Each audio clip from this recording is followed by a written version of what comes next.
Baraka topkur ukalar, baraka topkur ukalar.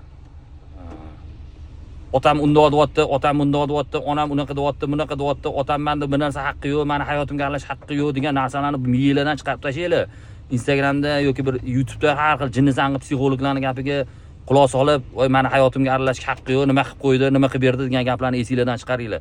Ota-onanglar sizlarni sizlarni yaxshi yashashingiz uchun qishda sovuqni sovuq demay, issiq demay mehnat qilyapti. 6 kundan bo'lsa 7-kuni ham chiqib ishlayapti. Nimaga? Sizlarni yaxshi yashashingiz uchun.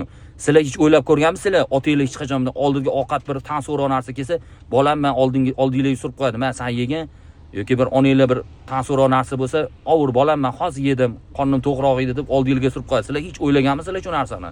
Sizlar o'ylamaysizlar. Hozircha o'zingizlar hali bilatnoy bo'lgan bir ikkita jinni sang og'ayninglar qarayapsizlar-da, o'shanga qarab turib o'zingizlarning hayotinglarni hali bir o'zingizlarning fikringlarni va unaqa qilish kerak ekan, bunaqa qilish kerak ekan deb o'zingizlarning fikringlarni zaharlayapsizlar. Baraka topkurlar. Otanglar o'zi bir kosa ovqatga qonni to'yadi. Lekin mana shu farzandim yaxshi yashasin, yaxshi yesin, yaxshi ichsin degan maqsadda mana shu narsani, mana shu ishlarni tinmasdan mehnat qilib, o'zini sog'lig'ini, hayotini ketqizyapti. Ertaga yotgandan keyin otanglarni o'tib ketgandan keyin voy boshinglarni urib boru, ota meni kechiring, men rozi bo'ling. Tirigida qilinglar. O'lgandan keyin menga o'layotganda unaqa qilib mendan rozi bo'ling degan gapingiz kerak yo'q. Otangiz turib, bo'ldi, bolam roziman demaydi.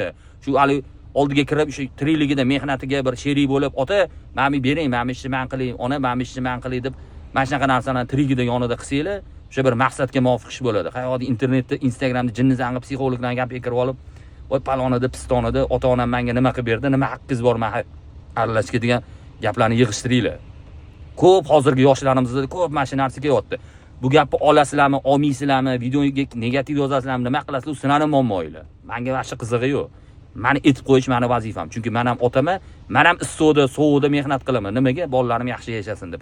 Xuddi shunaqa men bilan birga ishlaydigan otalar, ko'chalarda yurgan ota-onalar, bolalarim, bola-chaqam yaxshi yashasin, yaxshi joylarda ishlasin, yaxshi joylarda o'qisin deb harakat qilishyapti. Shunga yarasha iloji boricha shu ota-onalarni yuzini yerga qaratmaslikka harakat qilsanglar, maqsadga muvofiq bo'lardi. Salomat bo'lasizlar, Ramazon oyini yaxshi o'tkazib olinglar.